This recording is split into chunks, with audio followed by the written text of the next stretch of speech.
Hey everybody, Dr. Dave Marquis here, and today I wanted to share a brief message about tonsils and adenoids. Some of you may not even have them any longer because there was a time, like when I was a kid, where it was almost a matter of course in some regions of the country where if you had tonsillitis, they would just take them out because they said it's spare parts. You don't necessarily need those. That's less common now. But the point that I wanted to share regarding that is we don't have any spare parts. Everything that we came to Earth with are things that we need, and they serve a purpose. Having said that, sometimes we abuse our body parts, and sometimes tonsils get abused, and in that process of abuse, they become far less effective, and they actually can become counterproductive to our health for that period of time.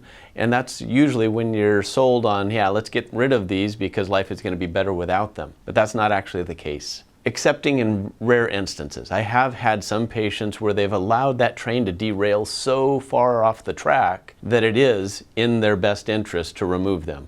And so I do acknowledge that there's this spectrum that we need to observe, but the point being, they're a useful tissue if we take care of them and allow them to serve their appropriate purpose. So what the heck is their purpose? Why do I have these lumps in the back of my mouth and up behind my nose? And what do they do? Are they connected to anything? Why shouldn't I take them out? Well, I hope to answer some of those questions for you so that, like particularly those of you who have children who are starting to experience inner ear infections or recurrent sinusitis or tonsillitis, those are all warning signs that those tissues are actually sending out a little yellow and red flag to say, hey, look at me, something's happening here.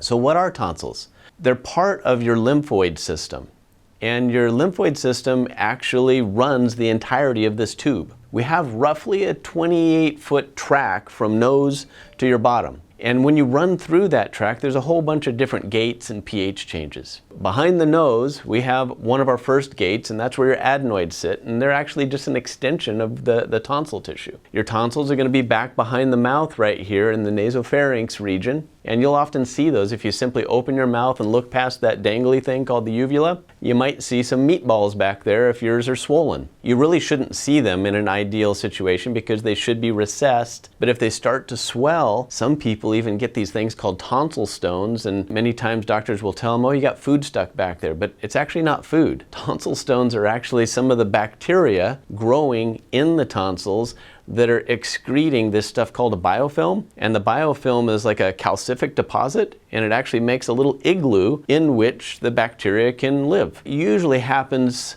following repeat courses of antibiotics. When we start to disrupt the normal flora in there, unfriendly species can start to live inside the tonsils, and then because they're swelling due to us sticking things in our mouth that our body doesn't like so much, they just keep getting larger, and that creates new homes for these bacteria. They keep building new igloos, and interestingly, in a bad way, that bacteria kind of has an off-putting smell. It has this sulfury odor, and so those folks will deal with bad breath, and they're like, I just can't get rid of it. I got these tonsil stones back there. And so they'll pick them out. Kind of gross. That happens. The bacteria that are growing back there are just trying to live their own life, but it's not bacteria that you want. That actually creates this negative feedback loop of swelling, inflammation, odor, and you just get frustrated with it. Those tonsils exist kind of right in front of where your eustachian tube. So think your inner ear. It drains down right there. And so in children, because their head hasn't fully grown yet, their inner ear canal doesn't have that downsloping angle. It's actually more horizontal or slightly up-pitched. And so when the tonsils get enlarged because they're eating things that their immune system is reacting to, and they swell, they can actually occlude or block off that drainage,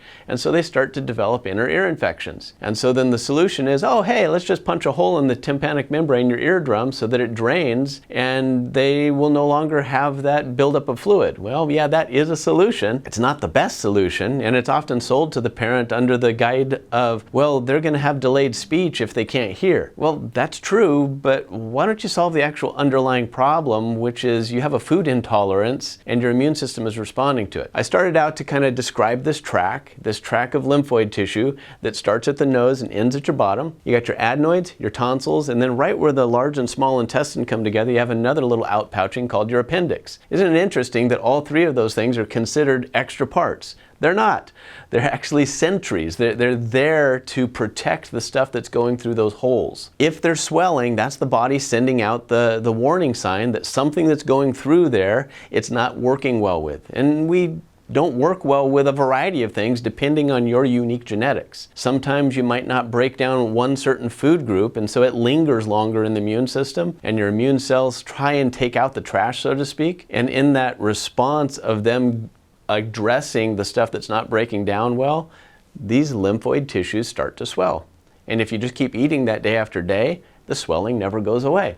And so it's this perpetual process. Instead of taking out all the fire alarms in our house and allowing the building to burn down, why don't we put out the fire? And putting out the fire in the body has a lot to do with just understanding what's appropriate for us to eat. And this is where I strongly advocate for people to get food antibody testing so that they can identify those things that their body might not be working well with, or they might not be breaking down well, and give the body just this hiatus, this period of time to dial back the immune response. We all have tonsils, or should. They serve a purpose. They actually regulate much of our T-cell activity, which is an early warning system. Our T-cells help to regulate much of the inflammation that our body produces because they coordinate a lot of the downstream effect of what your immune system's going to do. When you see that happening, realize that something that you're putting in that pipe, it's not working well with. When it's chronic and recurrent, you really need to take a step back. Don't rip the fire alarms out. Find out what's causing it and eliminate that from your lifestyle. One more point that I want to make.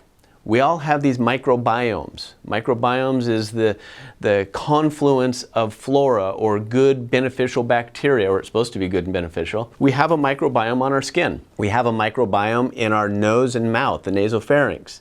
We have another microbiome in our lungs. We have a microbiome in our small intestine and in our large intestine and in our genitourinary tract. These bacteria are all supposed to be there, and they're supposed to be beneficial. Sometimes because we use antibiotics or lifestyle habits of putting things in that also can kill it, or high stress. Just high stress can actually change our microbiome. When it changes, it doesn't necessarily reset itself automatically. So many times you have to help the body. And helping this nasopharynx, there's actual species of bacteria that help to restore what's supposed to live in here. So if you're an individual that had chronic tonsillitis and you did the work to clean out your diet and you still have some of these tonsil stones, think microbiome, think pH. What can I do to create an environment where good bacteria want to live in here? And it serves so many purposes to get that good bacteria back into the mouth and sinuses. It's not just the tonsils, it actually helps with your dentition.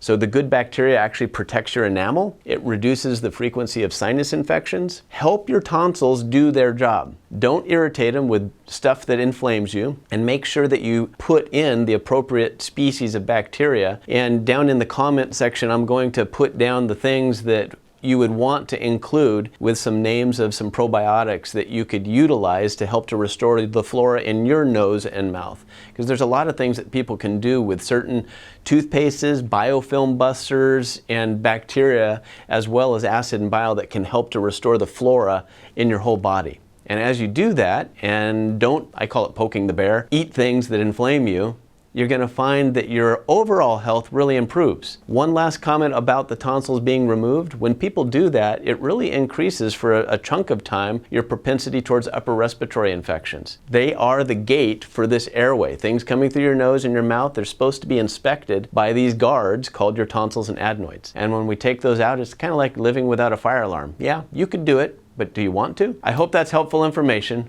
Be well.